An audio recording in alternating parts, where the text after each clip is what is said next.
बच्चों नमस्कार। आज हम सभी परिसर अध्ययन पढ़ेंगे। परिसर अध्ययन में हमारे गांव का परिचय पढ़ेंगे। क्या पढ़ेंगे? हमारे गांव का परिचय।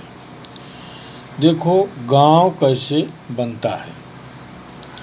प्राचीन काल में खेती की खोज होने से पहले मनुष्य घुमंतू जीवन जीता था।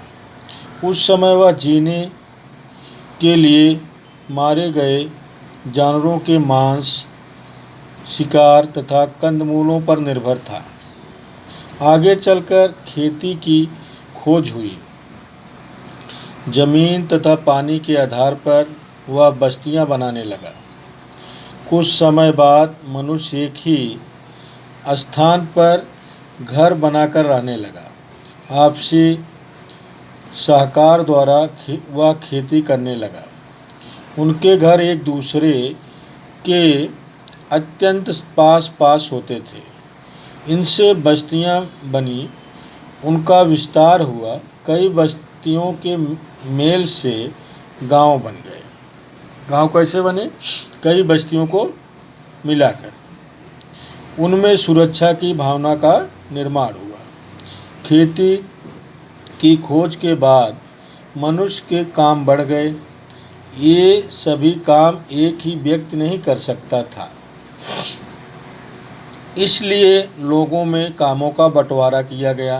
उदाहरण जैसे लकड़ी के औजार बनाना, उनकी मरम्मत करना, कपड़ा बुनना, आभूषण बनाना, मिट्टी के बर्तन बनाना जैसे विभिन्न व्यवसाय करने वाले कारीगर बनते गए।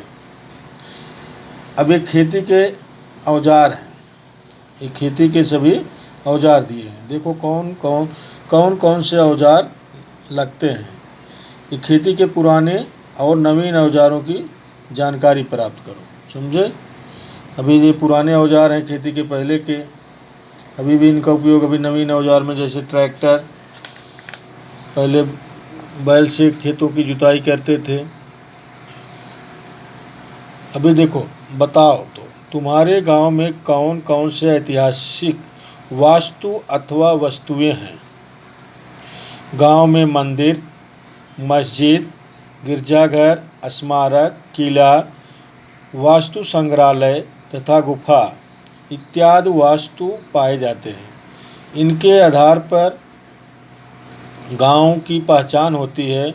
ऐतिहासिक वास्तुओं द्वारा हमें अपने गांव की संपन्नता के दर्शन होते हैं। हमें अपने गांव का इतिहास जानने में सहायता प्राप्त होती है। ये वास्तु ही हमारी मूल्यवान धरोहर हैं। देखो, इस धरोहर का सुरक्षित बना रहना बहुत आवश्यक है। यह धरोहर सदैव सहेज कर रखना हमारा दायित्व है। गांव के धार्मिक मेले, यात्रा, किसी धार्मिक स्थान, किले इत्यादि के कारण गांव का नाम प्रसिद्ध होता है। जैसे उदाहरण, रायगढ़ किले के कारण रायगढ़ जिला पहचाना जाता है। रायगढ़ का किला है, इसी के किले के द्वारा रायगढ़ जो है पहचाना जाता है जिला। रायगढ़ एक महाराष्ट्र का जिला है जो इस किले के द्वारा इसकी पहचान है।